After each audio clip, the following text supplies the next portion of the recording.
விரும்புகிறார் என்று பார்த்தீங்கன்னா, நீங்கள் ஆண்டவருக்கு தினமும் நன்றி சொல்ல வேண்டும் என்றுதான் ஆண்டவர் இந்த நாள்ல விரும்புகிறார். ஆமென். அதாவது இப்படி கூட நீங்க நினைச்சுக்க, இப்படி கூட நீங்க எடுத்துக்கலாம். தினமும் இதை மட்டும் சொல்லி பாருங்க, உங்க வாழ்க்கையே மாறும். என்னத்தை மட்டுங்க, ஒரு தேவனுக்கு தினமும் நீங்க நன்றி மட்டும் சொல்லி பாருங்க, உங்க வாழ்க்கை மாறும். இன்னைக்கு நன்றி எப்படி சொல்லணும், எதுக்காக நன்றி சொல்லணும் அப்படிங்கறத பத்தி தான் இந்த நாள்ல நம்ம தியானிக்கிறோம். ஆமென். நம்ம எல்லாருமே கடவுளுக்கு நிறைய நன்றி சொல்லவர்களா தான் இருக்கணும். ஆனா நம்ம நிறைய நேரத்துல நன்றி இல்லாதவர்கள் தான் வாழ்ந்துட்டு இருக்கிறோம். ஆமென். நாம் இன்னும் ஜீவனோடு வாழ்வதற்கு காரணம் யாருங்க? கர்த்தர். ஹல்லேலூயா.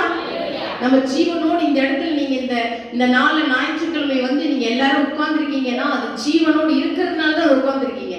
அதுக்கு காரணம் யாரு? கர்த்தர் தான் காரணம். ஆமென்.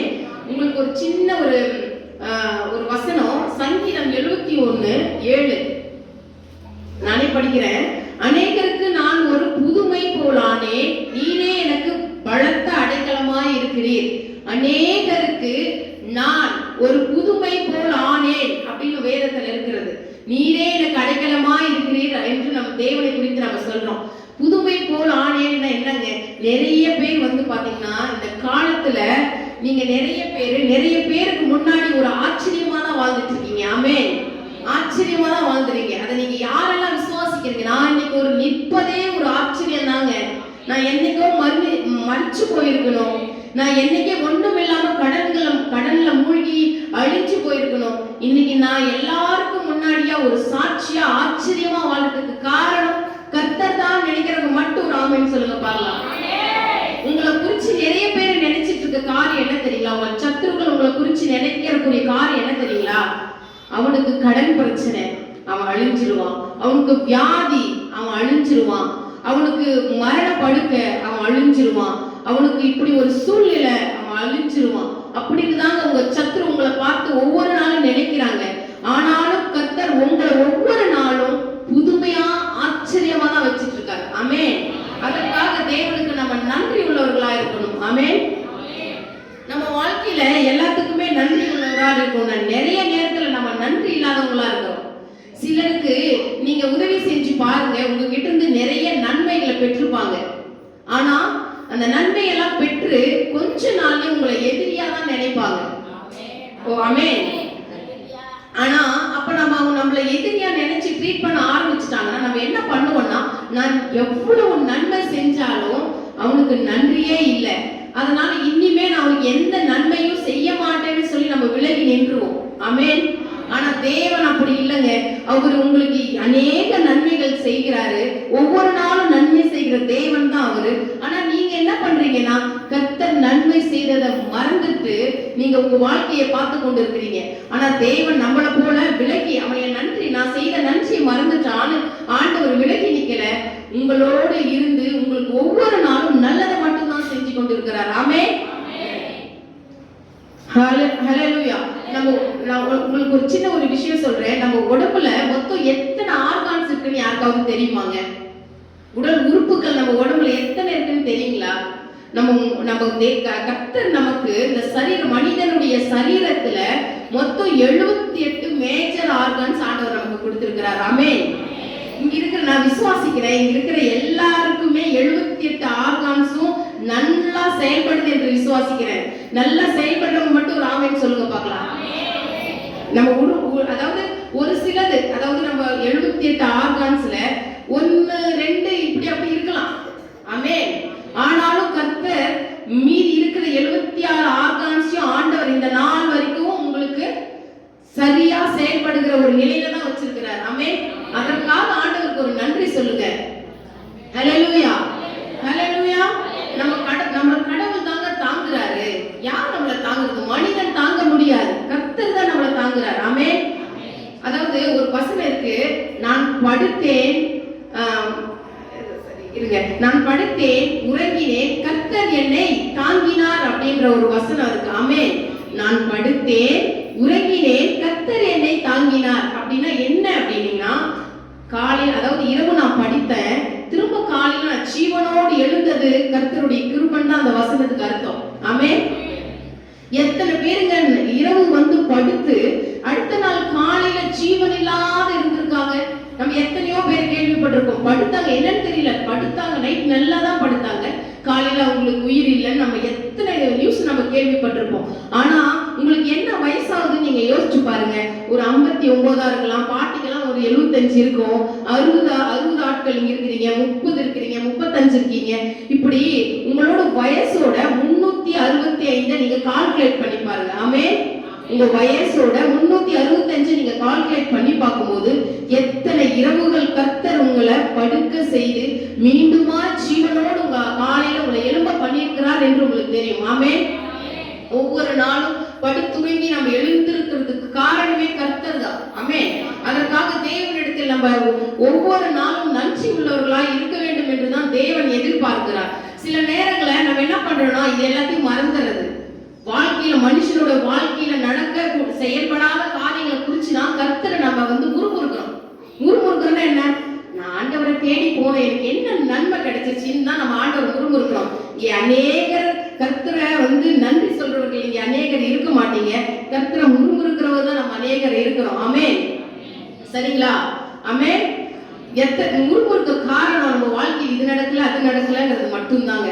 ஒரு பாஸ்டர்ட்ட ஒரு விசுவாசி சொன்னாராம், வாலிப வயது மகன் சொன்னாராம். அவர் பாஸ்டர் சொல்லியிருக்காரு, மகனே நீ சர்ச்சுக்கு வா, குடிப்பழக்கத்தில் இருந்திருக்காரு, மகனே நீ சர்ச்சுக்கு வா, உன் வாழ்க்கை மாறும்னு சொல்லி கூப்பிட்டுருக்காரு. அந்த அவரும் அந்த வாலிப மகனும் சர்ச்சுக்கு வந்திருக்காரு.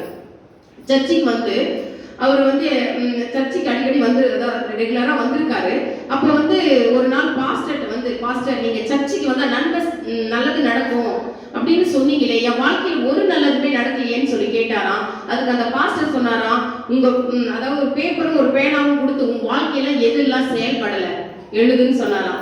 நான் நல்லா படிக்கல, எனக்கு நல்ல வேலை இல்லை, திருமண வாழ்க்கை நல்லா இல்லை, குழந்தைகள் இல்லை, இது இல்லை, வேலை இல்லை, வீடு கட்டல, இடம் வாங்கல, சொத்து வாங்கல, இதை பத்தி அவர் எழுதினாராம். அதை பாஸ்டர் படிச்சிட்டாராம். திரும்ப அடுத்த பக்கத்தை திருப்பி இதுல வாழ்க்கையில செயல்படுற காரியங்கள் எல்லாவற்றையும் இதுல எழுதுன்னு சொன்னாராம்.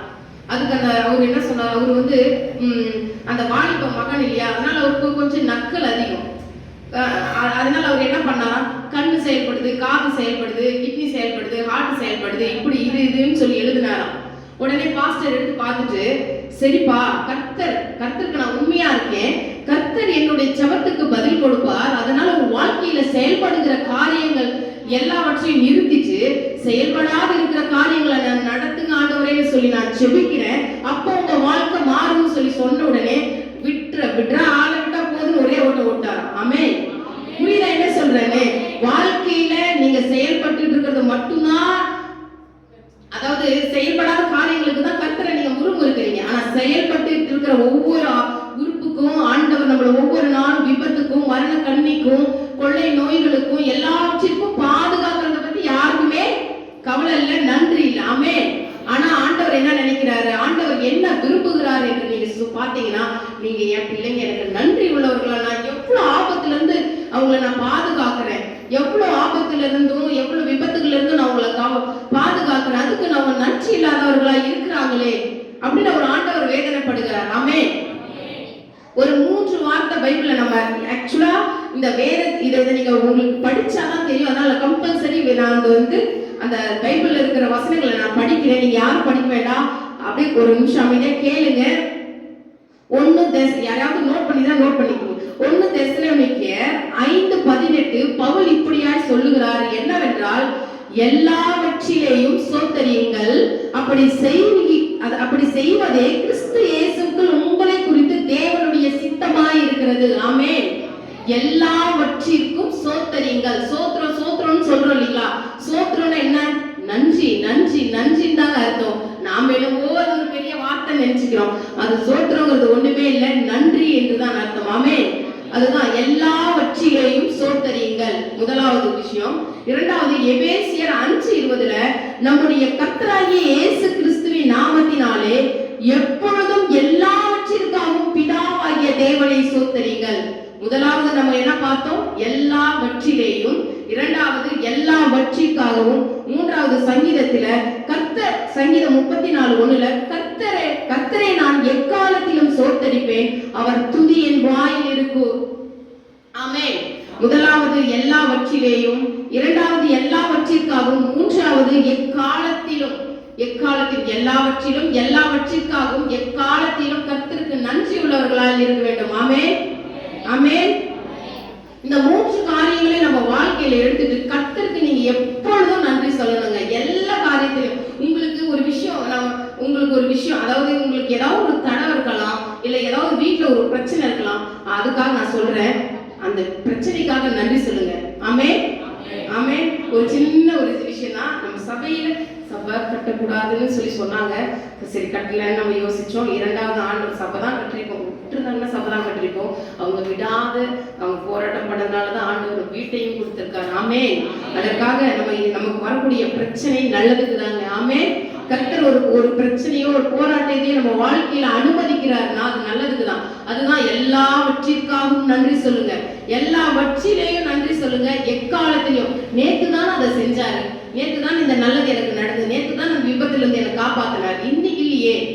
தயவு செஞ்சு அப்படி சொல்லாதீங்க. நேத்து தான் நான் கோடீஸ்வரனா இருக்கேன், இன்னைக்கு நான் ஏழையா இருக்கேன், அது அந்த காலம், இது இந்த காலம், அப்படி சொல்லாதீங்க.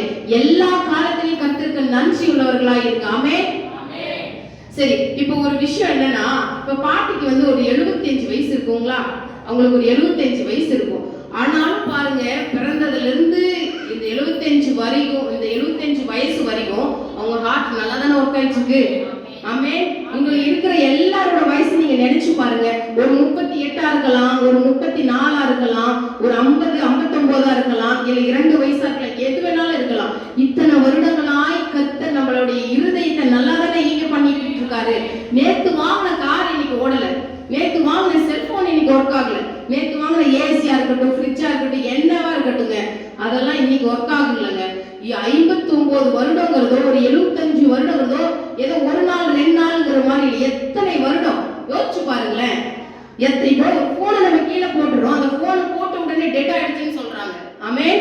நம்ம எத்தனை இடத்துல கீழே விழுந்திருக்கோம். சொல்லணும்னா எங்க ரேமாஷெல்லாம் பாத்தீங்கன்னா விழுந்தான், எங்க பையன் விழுந்தாருன்னா அந்த தலை தாங்க அடிபடும். அப்படியே இங்க வீங்கிடு இதேதான் அவருக்கு வேலை.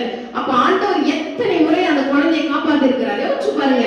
அப்படி விழுந்தோட நேரத்துல எத்தனையோ நேரத்துல அந்த மூளை செயல்படாத எத்தனையோ பேர் விழுந்தாங்க, காயமே இருக்காது. ஆமென். ஆனாலும் மரணிச்சு போயிருப்பாங்க. அந்த மாதிரி எத்தனையோ நேரங்கள்ல நம்ம கீழே விழுந்திருப்போம், எத்தனையோ அடிபட்டிருக்கோம். ஆனா நம்ம உறுப்புகள்ல ஒண்ணாவது சேதமாயிருக்கா? ஆமென். அதற்காக ஆண்டவருக்கு நன்றி உள்ளவர்களா நம்ம இருக்கணும். ஹல்லேலூயா.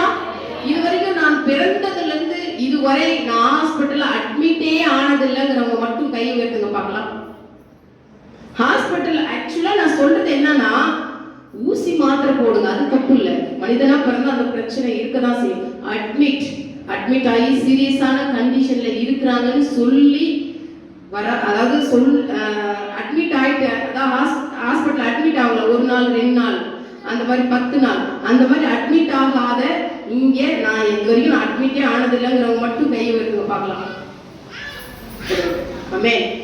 ஹல்லேலூயா. இது வரைக்கும் அப்படி யோசிச்சு பாருங்க, எத்தனையோ பேரு இந்த வயசுல உங்க வயசுல எத்தனையோ பேர் அட்மிஷன்ல இருந்துதானே வந்திருக்காங்க. ஆண்டவர் நீங்க பிறந்ததுல இருந்து இந்நாள் வரைக்கும் ஒரு அட்மிஷன் கூட இல்லாம உங்களை நடத்திட்டு வந்திருக்காரு. அது எவ்வளவு பெரிய கிருபைங்க. ஏங்க ஆண்டவரோட பிள்ளையா இருந்தா நோய் வராதா? வரும். ஆமென். ஆண்டவரோட பிள்ளையா இருக்கிறவங்களுக்கு நோய் வரும், ஏன்னா மனிதனுடைய சரீரம். ஆமென். ஆனாலும் அதுல எல்லாவற்றிலும் உங்களுக்கு ஒரு நோய் கூட இல்லாம, ஆர்கன்ஸ் ஒண்ணு கூட எந்த பிரச்சனையும் இல்லாம, ஒரு அட்மிஷனுமே இல்லாம ஒவ்வொரு நாளும் படுத்து உங்களை ஆண்டவர் காலையில எழும்ப பண்ணுகிறாருன்னா நீங்க அவர்களை காட்டிலும் ஸ்பெஷல் தான். ஆமென். ஒரு அல்லேலூயா சொல்லுங்க பார்க்கலாம். அல்லேலூயா. அதே போல இன்னொரு விஷயம் பாருங்க, நமக்கு கிட்னி இருக்குல்ல, கிட்னிக்கும் ஆல்கஹாலுக்கும் ஏதாவது சம்பந்தம் இருக்கா? நம்ம சரீரத்துக்கும் ஆல்கஹாலுக்கும் ஏதாவது சம்பந்தம் இருக்கா? இல்ல.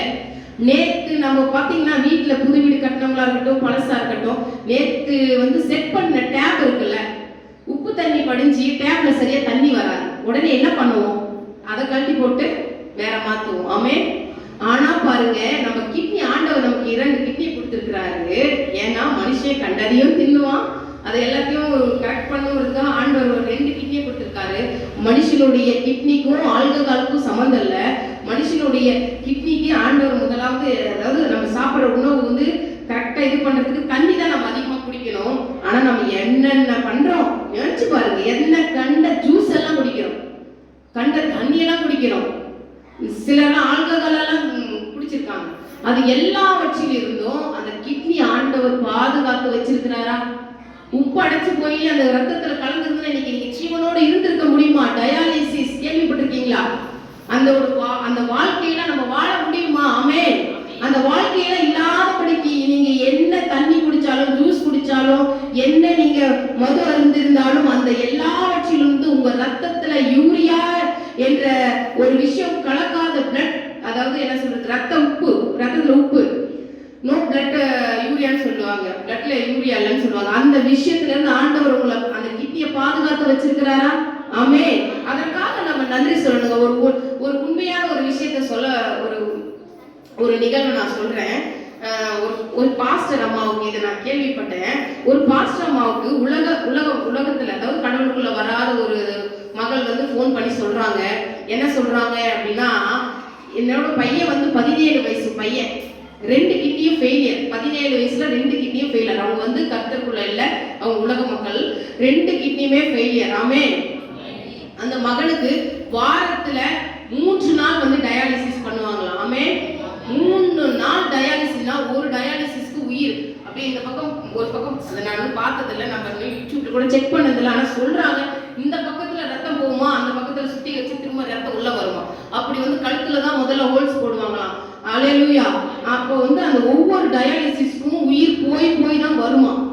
அந்த அளவுக்கு ஒரு வேதனைய 17 வயசு மகன் அனுபவிச்சுட்டு இருக்காரு. ஆமென். வாரத்துல ஒரு நாள் இல்ல, மாசத்துல ஒரு நாள் இல்லைங்க, வாரத்துல 3 நாட்கள் அந்த மகனுக்கு 17 வயசு பையனுக்கு டயாலிசிஸ் பண்ணியிருக்காங்க. ஆமென். அப்படி பண்ணும்போது அந்த மகனுக்கு டாக்டர் சொன்ன ஒரு விஷயம் என்னன்னா, ஒரு நாளைக்கு 200 ml தண்ணி தான் குடிக்கணும். அது வந்து சாம்பாரா இருக்கட்டும், இல்ல சாதத்துல எக்ஸ்ட்ரா தண்ணி நம்ம ஊற்றி சாப்பிடுவோம்ல, சாதமா இருக்கட்டும், இட்லியா இருக்கட்டும், தோசையா இருக்கட்டும், இல்ல சட்னி சாம்பாரா இருக்கட்டும், தண்ணியா இருக்கட்டும், ஜூஸா இருக்கட்டும், ஆனா நம்ம உடம்புல வந்து இன்டேக் வந்து வெறும் 200 ml தண்ணி தான் ஒரு நாளைக்கு அந்த பையன் எடுத்துக்கணும்.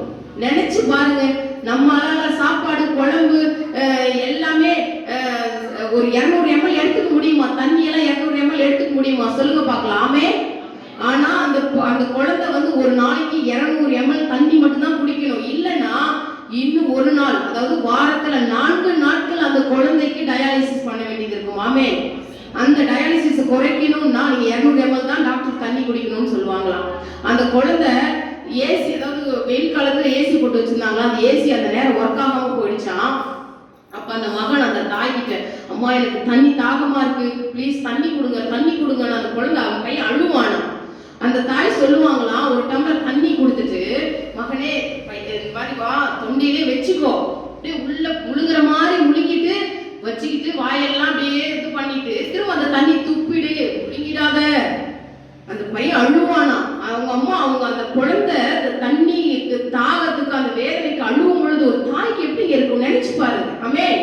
அப்படி அந்த குழந்தை, அவங்க அம்மா சொல்லுவாங்களாம், அப்படியே வாய்க்குள்ளேயே இது கொப்பளிச்சுட்டு தொண்டை வரைக்கும் உள்ள முழுங்குற மாதிரி முழுங்கிட்டு துப்பிடுப்பா, இல்லைன்னா கஷ்டம் அப்படின்னு சொல்லி அந்த தாயும் அந்த மகனும் சேர்ந்து கண்ணீர் வடிப்பாங்களாம்.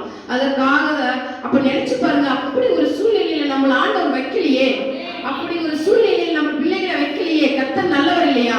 அப்படி நம்மள ஒவ்வொரு நாளும் எல்லாவற்றிலும், எல்லா நோயிலிருந்தும் எல்லாவற்றிற்கும் நம்மளை பாதுகாக்கிற தெய்வத்துக்கு அனுதினமும் நம்ம நன்றி உள்ளவர்களா இருக்கணுமா, இருக்கக்கூடாது? ஆமென். ஹல்லேலூயா. ஆமென். அந்த சூழ்நிலைகள், உலக மக்கள் அவங்க அதை கேட்கும்போது அவங்க ரொம்ப வருத்தப்பட்டு அவங்களுக்காக ஜெபம், அதுக்காக ஒரு நீங்க ஜெபிச்சு கொள்ளுங்கள். ஆமென். அந்த மாதிரி ஒரு சூழ்நிலையில கர்த்தர் நம்மளை வைக்கல. ஆமென். ஹல்லேலூயா. என்னை நடத்தினார் அவர் நல்லவர் என்று சொல்றவங்க மட்டும் ஒரு ஆமென், உரத்த ஒரு ஆமென் சொல்லுங்க பார்க்கலாம். என்னை நடத்தினார் அவர் நல்லவர். ஆமென். ஹல்லேலூயா. ஹல்லேலூயா. மாதம் முழுசு எத்தனையோ பேர் கண்ணீர் வடிக்கிறாங்க. மாதத்துல 30 நாளும் கண்ணீர் வடிக்கிறவங்க அநேகர் இருக்கிறாங்க. ஆமென். சாப்பாடு இல்ல, நோயினால, வேதனையினால, கடன் பிரச்சனையினால, உபத்திரவத்தினால, பிசாசின் பிடினால, எல்லாத்துலயும் மாதத்துல இருக்கிற 30 நாளும் எத்தனையோ பேர் கண்ணீர் வடிச்சிட்டு இருக்காங்க. ஆனா நான் விசுவாசிக்கிறேன், நான் நம்புகிறேன், இங்க இருக்கிற யாருமே மாதத்தில் 30 நாட்கள் கண்ணீர் வடிக்கல. ஆமென். ஒரு நாள் 2 நாள் வச்சிருந்தே இங்க பெரிய ஆச்சரியமா இருக்கும். மாதத்துல ஒரு நாள் கூட கண்ணீர் வடிக்காதவங்க எல்லாம் இருக்கிறீங்க. ஆமென். மாதத்துல 4 நாட்களும் அழகா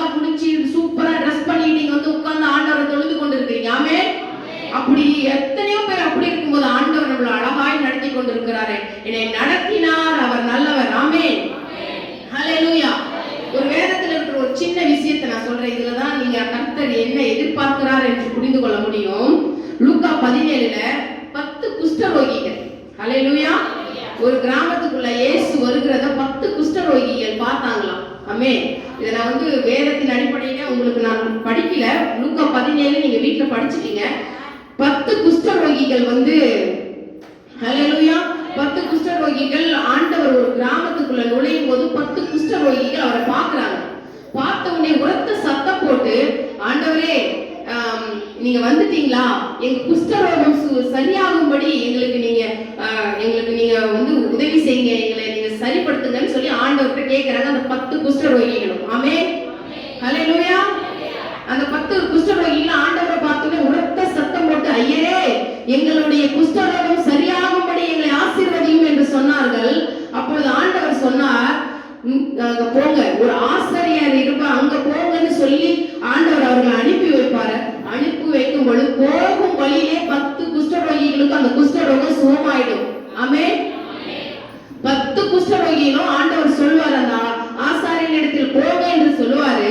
சொல்லி அவங்க 10 பேர் இங்கிருந்து கிளம்பி அங்க போகும் பொழுதே அவங்களுக்கு ஆண்டவர் அந்த குஷ்டரோகத்தை சுகப்படுத்தினார். ஆமென். அவங்க குஷ்டரோகம் சுகமானோடனே ஒருத்தர் மட்டும்தான் அந்த குஷ்டரோகம் சரியானத நினைச்சு ஃபீல் பண்ணி உடனே ஆண்டவர் இடத்துல திரும்பி போனார். ஆமென். ஆனா மற்ற 9 பேர் என்ன பண்ணிட்டாங்கன்னா சரியான உடனே அப்படியே போயிட்டாங்க. ஆனா ஒருத்தர் மட்டும்தான் அந்த குஷ்டரோகம் சரியான உடனே தேவன் இடத்துல ஆண்டவருடைய பாதத்துல விழுந்து அந்த மகன் அழுகுறார். அப்ப ஆண்டவர் ஒண்ணு கேட்கிறாரு. என்ன கேட்கிறாருன்னா, ஆண்டவரே எனக்கு குஷ்டரோகம் சரி பண்ணிட்டீங்க, நன்றி ஆண்டவரேன்னு சொல்லி ஒரு பாதத்துல போய் விழுகிறாரு அந்த மகன். அதுக்கு ஆண்டவர் என்ன கேட்கிறாரு, உன்னோடு வந்தவர்கள் 10 பேர் அல்லவா, நீ ஒருவன் மாத்திரம் என்னிடத்தில் வந்திருக்கிறாயா என்று ஆண்டவர் கேட்கிறார். இதுல உங்களுக்கு என்னங்க புரியுது? ஆண்டவர் குணப்படுத்தினது 10 பேர், ஆனா ஆண்டவர் இடத்துல வந்தது என்னவோ ஒருத்தர் மட்டும்தான். ஆனா ஆண்டவர் கேட்கிறார் பாருங்க, 10 பேர் குஷ்டரோகத்துல இருந்தீங்களே, 10 பேரை குணமாயிட்டீங்களே, நீ ஒருவன் மாத்திரம் என்னிடத்தில் வந்தது என்னன்னு கேட்கும் பொழுது அவர்களெல்லாம் போயிட்டாங்க இல்லையா. அந்த ஒருவன் மட்டும் ஆண்டவருடைய பாதத்துல விழுந்தது அவர் கேட்கிறாரு. மீதி 9 பேர் எங்க கேட்கிறாரு, அவங்க அப்படியே போயிட்டாங்க இல்லையா. ஆனா ஆண்டவர் சொன்னார், உன் மகனே விசுவாசம் உன்னை ரட்சித்து நீ எழுந்து நடப்போ அப்படின்னு சொல்லிட்டார். ஹல்லேலூயா. இந்த இடத்துல தாங்க கர்த்தர் நினைக்கிறார். என்ன நினைக்கிறாருன்னா, 10 பேர் குணப்படுத்தின 10 பேர் என் இடத்துல நன்றி சொல்ல வருவார்கள் என்று தேவன் எதிர்பார்த்தார். ஆனா ஒருவர் மட்டும்தான் ஆண்டவருடைய பாதத்துல விழுகிறார். ஆமென். நாமளும் அப்படிதாங்க நம்ம வாழ்க்கையில ஆண்டவர் செயல்படுத்துகிற காரியத்தை எல்லாம் மறந்துட்டு செயல்படாத காரியத்துக்கு தான் ஆண்டவர் முறுமுறுத்துக்கிட்டு இருப்போம். தினமும் ஆண்டவருக்கு நீங்க நன்றி சொல்லி பாருங்க. உங்க வாழ்க்கையில இருக்க பிரச்சனை, போராட்டம், கடன், தரித்திரம் என்னவா இருக்கட்டும், நீங்க சொல்லுகிற ஒவ்வொரு நாளும் நீங்க சொல்லுகிற நன்றியில இது எல்லாவற்றையும் ஆண்டவர் ஒவ்வொரு நாளும் எல்லாவற்றையும் ஆண்டவர் மாற்றி போடுவார். ஆமென். ஆகவே ஆண்டவருக்கு நன்றி உள்ளவர்களா இருக்கணும். எனக்கு பிரச்சனை எதுக்கு ஆண்டவர் அனுமதிச்சார், இந்த போராட்டத்தை ஏன் ஆண்டவர் அனுமதிச்சார், நேற்று தானே குணமாக்கினார், இன்னைக்கு குணம் இல்லையே, இப்படி யோசிக்காதீங்க, இப்படி நினைக்காதீங்க. நீங்க ஒவ்வொரு நாளும் நன்றி சொல்லும்போது கர்த்தர் உங்களை நடத்துவார். ஹல்லேலூயா. என்னை நடத்தினார், அவர் நல்லவர். ஆமென், ஹல்லேலூயா.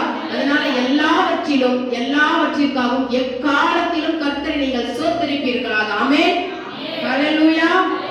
இந்த வாய்ப்பு கொடுத்த தேவனுக்கு நன்றி. ஆமென்.